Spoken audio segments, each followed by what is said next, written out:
Pärnumaal välja töötatud Domelor pole niisama aiamaja, vaid uuendusliku disainiga kuppelhoone. Disainis on arvestatud meie kliimamuutlikkusega.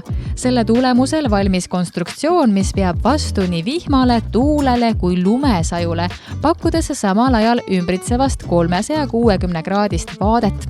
Toote lansseerimine on hea näide kohaliku kogukonna koostööst ja eristuvast turundusest. Domelor on pandud püsti Pärnus asuva restorani Kirstoidul hoovi. Kuppelhoonet on seal vaatamas ja kogemas käinud juba hulk toidunaute.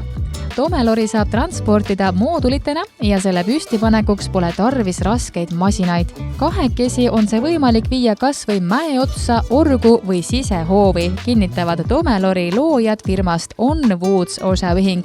Konkursil Pärnumaa aasta toode 2022 pääses Domelor finaali ja kogus Pärnu Postimehe veebis korraldatud rahvahääletusel 1/4 häältest ehk pea 700 inimese poolehoiu.